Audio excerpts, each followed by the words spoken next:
RSS BJPയിലേക്ക് പിടിമുറുക്കുന്നു എന്നുള്ള വാർത്തകൾക്ക് തൊട്ടു പിന്നാലെയാണ് മഹാരാഷ്ട്ര ഉപമുഖ്യമന്ത്രി ദേവേന്ദ്ര ഫട്നാവിസ് രാജി പ്രഖ്യാപിച്ചത്.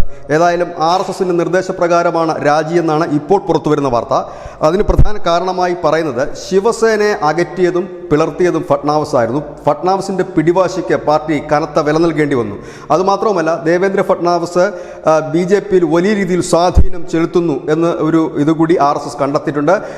അതിനു പകരം പഴയതുപോലെ നിതിൻ ഗഡ്കരിയെ കൊണ്ടുവരികയും മഹാരാഷ്ട്രയിൽ കൂടുതൽ ജനകീയരായ നേതാക്കളെ പഴയ നേതാക്കളെ തിരിച്ചു കൊണ്ടുവരികയും ശിവസേനയുമായി ഒന്നിച്ചു പോവുകയും ചെയ്യുന്നൊരു ഫോർമുല അണിയറയിൽ RSS തയ്യാറാക്കി എന്നുള്ളതാണ് ഏറ്റവും പുതിയ വിവരം.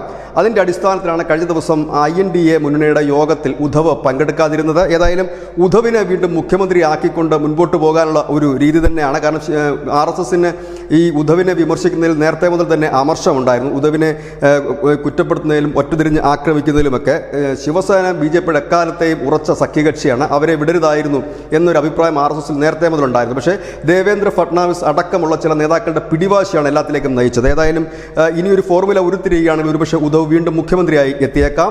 ഒപ്പം തന്നെ ഇരു ശിവസേനകളെ ഒന്നിപ്പിക്കാനുള്ള ശ്രമവും RSS ആരംഭിച്ചു കഴിഞ്ഞിരിക്കുന്നു.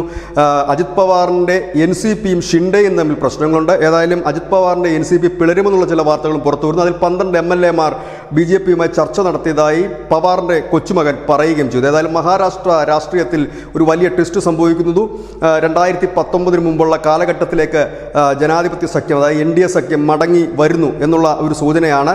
ഏതായാലും കേന്ദ്ര സർക്കാരിന് കോട്ടമൊന്നും വരാതെ RSS മുൻപോട്ട് പോകും. അതിൻ്റെ ഭാഗമായിട്ട് കൂടിയാണ് ഈ വിഘടിച്ചിരിക്കുന്ന ശിവസേനയെ ഒന്നിപ്പിക്കുന്നത്. 9 സീറ്റാണ് ഉദ്ധവ് താക്കറേക്കുള്ളത്, 7 സീറ്റ് ഷിൻഡേക്കുണ്ട്. ഏതായാലും രണ്ടു കൂട്ടർക്കും കൂടി 16 സീറ്റുകളാണുള്ളത്. ഒപ്പം തന്നെ മറ്റ് പാർട്ടികളിൽ ഭരണമുറപ്പിക്കാൻ BJP നടത്തുന്ന നീക്കങ്ങൾക്ക് RSSന്റെ പിന്തുണ ഉണ്ടാവുകയും ചെയ്യും. News desk news India Malayalam.